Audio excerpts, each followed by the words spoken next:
Hi friends, welcome to learn to teach YouTube channel में आप सभी का बहुत बहुत स्वागत है।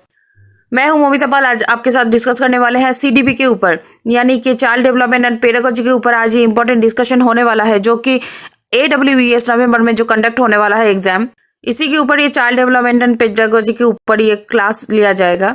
तो ये क्लास को इंटरेक्टिव बनाने के लिए आपका कमेंट बहुत ही इंपॉर्टेंट है। तो क्वेश्चन डिस्कशन के साथ कमेंट करते जाइए। चैनल के साथ जुड़ने के लिए अभी तक अगर चैनल को सब्सक्राइब नहीं किए हैं तो चैनल को ज़रूर सब्सक्राइब कर लीजिए, और अगर बेल आइकन को नहीं प्रेस किए हैं तो डेफिनेटली बेल आइकन को प्रेस कीजिए ऐसे ही इंपॉर्टेंट वीडियो का अपडेट पाने के लिए, और आप तक नोटिफिकेशन पहुंचने के लिए बेल आइकन प्रेस करना बहुत ही इंपॉर्टेंट है। वीडियो अगर पसंद है तो वीडियो को लाइक कीजिए, शेयर कीजिए, कमेंट कीजिए। तो चलिए स्टार्ट करते हैं आज का मोस्ट इंपॉर्टेंट जो सीडीपी के ऊपर ये क्लास है, लास्ट मिनट सजेशन आप इसको कह सकते हैं, क्योंकि सामने ही बहुत नजदीक है, 5th एंड 6th सेमेस्टर को एग्जाम है।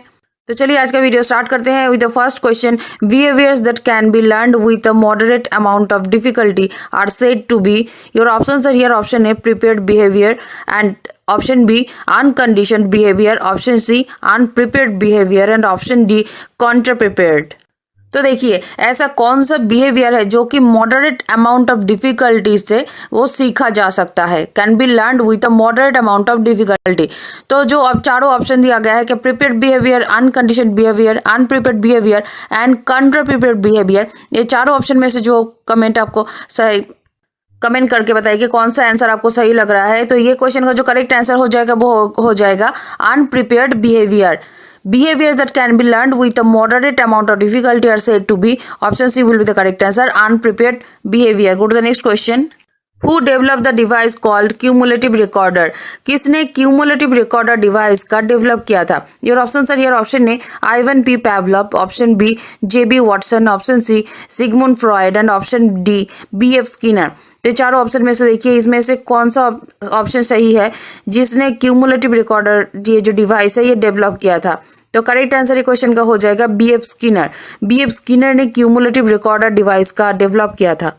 So option D is the correct answer. Go to the next question. Computer assisted instruction, or CAI, is an educational technology that incorporates features consistent with principle of. ये जो CAI है यानी कि computer assistant instructions है, ये एक educational technology है। तो ये इनकॉर्पोरेट करता है और इसका जो फीचर्स है वो कंसिस्टेंट विद प्रिंसिपल्स ऑफ। कौन से प्रिंसिपल्स के साथ ये जाता है? और option sir here. Option A classical conditioning, option B instrumental conditioning, option C operant conditioning, and option D cognitive conditioning. तो देखिए चारों ऑप्शन में से जो कंप्यूटर असिस्टेड जो इंस्ट्रक्शंस है, जो CAI एजुकेशनल जो एक टेक्नोलॉजी का जो प्लेटफॉर्म है, ये इनकॉर्पोरेट करता है ऑपरेंट कंडीशनिंग के साथ। So option C will be the correct answer, operant conditioning. Go to the next question. Sociology studies process of interaction as. Your options are here. Option A assimilation, option B accommodation, option C cooperation, and option D all of the above. So sociology studies जो होता है वो process of interaction, इसका जो process of interaction होता है ये assimilate भी करता है। तो ऑप्शन ए भी करेक्ट होगा, एसिमिलेशन। ऑप्शन बी भी करेक्ट है, एकोमोडेशन, और ऑप्शन सी भी करेक्ट है, कोऑपरेशन। सो इसमें आंसर हो जाएगा, जो करेक्ट आंसर होगा वो होगा option D all of the above. So option D is the correct answer. Go to the next question. If students have give a partially correct response to your questions, then you will. अगर आपका students partially correct response कर रहा है आपके questions का, तो आपको क्या करना चाहिए? और option sir here. Option A seek further information, option B provide reinforcement, option C reframe your question, and option D tell the correct information. तो देखिए चारों ऑप्शन में से कौन सा स्टेप आपको लेना चाहिए अगर आपका स्टूडेंट्स जो है वो पार्शियली करेक्ट रिस्पॉन्स कर रहा है? तो आपको क्या करना चाहिए? आपको रीइंफोर्समेंट प्रोवाइड करना चाहिए। तो ऑप्शन बी हो जाएगा क्वेश्चन का correct answer, provide reinforcement. Go to the next question. The theory that study of sociology in human relationship is given by. Option A is Mate, option B is Eldridge, option C is both A and B, and option D is none of the above. तो जो theory था, the study of sociology in human relationship is given by Merritt and Eldridge. So option C हो जाएगा question का correct answer, both A and B, Merritt and Eldridge। ये दोनों ने ही theory that study of sociology in human relationship, ये जो theory है इसने प्रोवाइड किया था। Go to the next question. Social development is which includes the development of. Your options are here. Option A cooperativeness, option B friendliness, option C social attitudes, and option D all of the above. तो जो social development होता है is which includes the development of cooperativeness भी social development जो होता है ये grow करता है, फ्रेंडलीनेस भी होता है एंड सोशल एटीट्यूड्स भी। तो ये चारों ऑप्शन सही है, सो ऑप्शन डी हो जाएगा ये क्वेश्चन का correct answer, all of the above. Social development is which includes the development of cooperativeness, friendliness as well as social attitude. So option D हो जाएगा ये क्वेश्चन का correct answer. Go to the next question.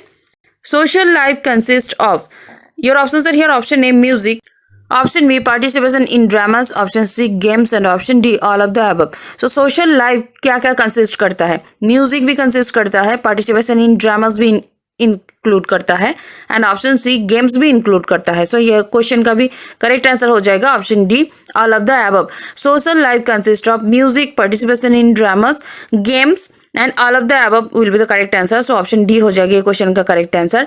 Go to the next question. Who gave structure of intellect model? किसने intellect model का जो structure है वो दिया था? Your option are here, option A Spearman, option B Piaget, option C Guilford and option D Thorndike. तो जो intellect model है इसने जो स्ट्रक्चर इसका प्रोवाइड किया था वो था Guilford. So option C will be the correct answer, Guilford. Go to the next question. Social learning theory was developed by, social learning theory किसने डेवलप किया था? Your option are here, option A Maslow, option B Rogers, option C Lewin and option D Bandura. तो social learning जो theory है वो develop किया था Bandura ने। So option D will be the correct answer, Bandura. Go to the next question. Law of frequency was given by, law of frequency किसने दिया था? Your option are here, option A Tolman, option B Guthrie, option C Watson and option D Thorndike. So the law of frequency was given by Watson. So option C will be the correct answer, Watson. Go to the next question. Which is the simplest method of learning?